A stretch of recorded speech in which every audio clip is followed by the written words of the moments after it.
Bonjour à tous, l'invité des Échos ce matin a fait toute sa carrière dans la santé, 8 ans chez Merck, 16 ans chez Roche. Il est aujourd'hui président directeur général de Biomérieux. Jean-Luc Bélingard, bonjour. Bonjour. Merci d'être avec nous aujourd'hui. Alors, un plaisir. Biomérieux, pour ceux qui ne connaissent pas, c'est le leader mondial du diagnostic des maladies infectieuses. Absolument, et vous avez publié vos résultats annuels hier. Absolument. En bref, une année 2013 très satisfaisante. Oh, je vais me laisser aller dire très satisfaisante, puisque sur l'ensemble des objectifs que nous avions proposés au marché et au conseil d'administration de l'entreprise, nous les avons atteints.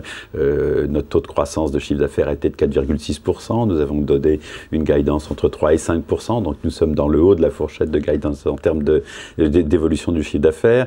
Nous avons publié un résultat opérationnel de 262 millions d'euros. Nous avions donné une guidance entre 255 et 270, donc exactement là où le marché attendait l'entreprise. Donc une performance de dynamique commerciale et une performance de profitabilité tout à fait remarquable, une génération de cash flow d'à peu près 110 millions d'euros de cash flow libre. Donc l'ensemble des objectifs et l'ensemble de nos ambitions, surtout avant tout, parce qu'on avait beaucoup d'ambitions pour cette entreprise, ont été pleinement satisfaits. Avec un bémol quand même, c'est-à-dire que l'entreprise est assez exposée aux devises, notamment en Amérique latine. Est-ce que vous avez réussi à modérer un petit peu l'impact négatif? Oui, alors vous touchez à un vrai sujet.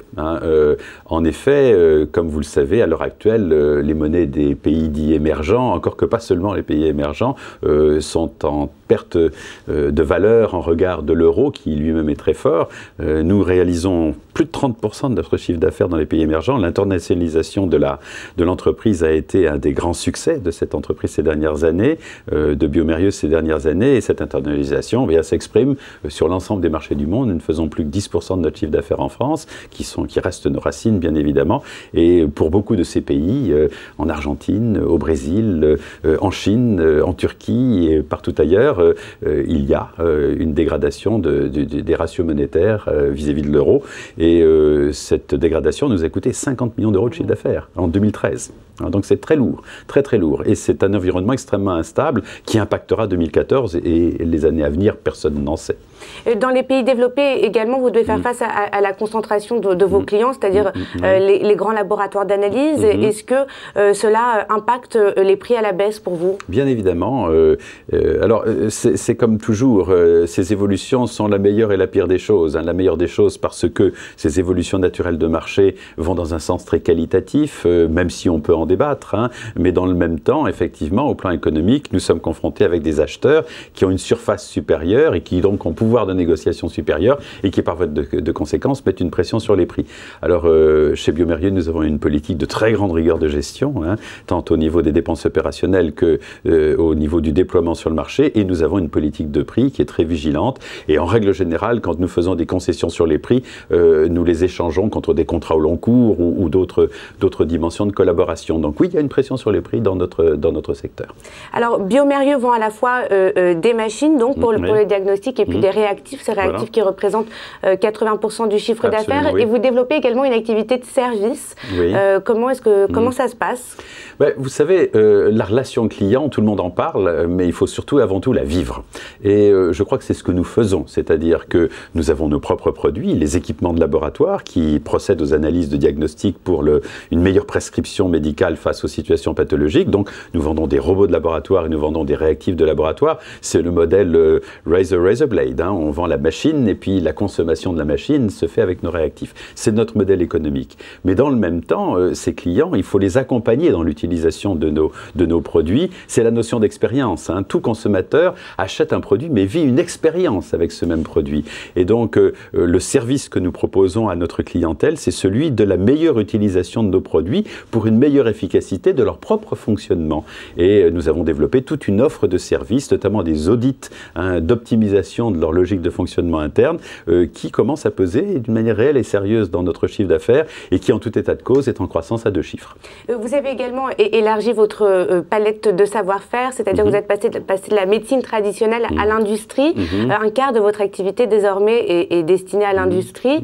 Est-ce que les récents scandales alimentaires, voire même cosmétiques, est-ce que vous en profitez, entre guillemets? Est-ce que pour vous, cela représente une activité porteuse? Oui, pour répondre précisément précisément à cette question, je suis obligé de faire un petit rétropédalage en disant ce que nous faisons. Nous sommes le leader mondial du diagnostic des maladies infectieuses. Donc, les maladies d'origine bactérienne, les maladies d'origine virale, les maladies d'origine parasitaire sont notre spécialité. Et notre métier, c'est de les identifier et de les détecter et de conseiller une attitude qui peut approcher la déstabilisation qu'ils causent ou elles causent. Il en va pour la santé humaine, mais il en va de même pour le contrôle de qualité. Les aliments, et vous en entendez parler régulièrement, sont parfois l'objet de contamination et qui peuvent avoir des conséquences au plan de la santé publique très graves. Et donc ces mêmes produits que nous utilisons en santé humaine, nous les utilisons pour le contrôle de qualité de la fabrication de l'alimentation ou pour le contrôle de qualité de la fabrication des produits cosmétiques ou à l'identique pour le contrôle de qualité de la fabrication des médicaments. Et donc nos produits sont dans les process de ces grands industriels du food, Nestlé, Danone, Coca-Cola sont nos grands clients, et ces mêmes produits font l'objet d'une utilisation permanente pour garantir la qualité des produits qui sont diffusés auprès des consommateurs. Est-ce que vous pensez que pour l'instant ces process sont assez sécurisés? Ils le sont très largement, Dieu soit loué d'ailleurs, parce que après tout la vie n'est jamais un long fleuve tranquille, mais à la seconde où nous parlons, il n'y a pas d'émergence de crise sanitaire au plan d'alimentation. Donc le but, c'est de faire en sorte que ces crises sanitaires qui se produisent de moins en moins fréquemment avec une meilleure diligence vis-à-vis du contrôle de qualité. C'est un grand sujet pour les pays émergents.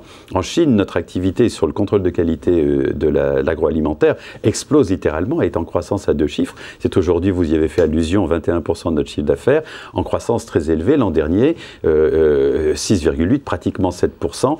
Et sur les pays émergents, le contrôle de qualité alimentaire croît à 2 chiffres. Un dernier mot maintenant sur le climat économique ou fiscal français. Oui. Est-ce que vous pensez que les mesures telles que le CICE et le CIR dont vous avez profité sont suffisamment efficaces? Alors, c'est une question délicate parce que, bien évidemment, il faut rendre à César ce qui lui revient. Vous prenez l'exemple du CICR, c'est une mesure d'ordre absolument remarquable. Je pense que la fiscalité de la recherche est sans doute un des grands éléments de compétitivité, on parle beaucoup de compétitivité, est un des grands éléments de compétitivité de notre pays, et la fiscalité de la recherche, ou appliquée ou environnant la recherche, est relativement unique dans le contexte de compétition internationale. Oui, nous jouons le jeu du CICR, du crédit d'impôt recherche, en ayant un bénéfice fiscal qui nous est accordé, mais en investissant en France, plus avant encore dans cet effort de recherche. 12% de notre chiffre d'affaires est investi dans le domaine de la R&D. Donc, excellente mesure qui, je le comprends, est pérenne. Pour ce qui concerne le CICE, on retrouve ce sujet de la compétitivité des entreprises.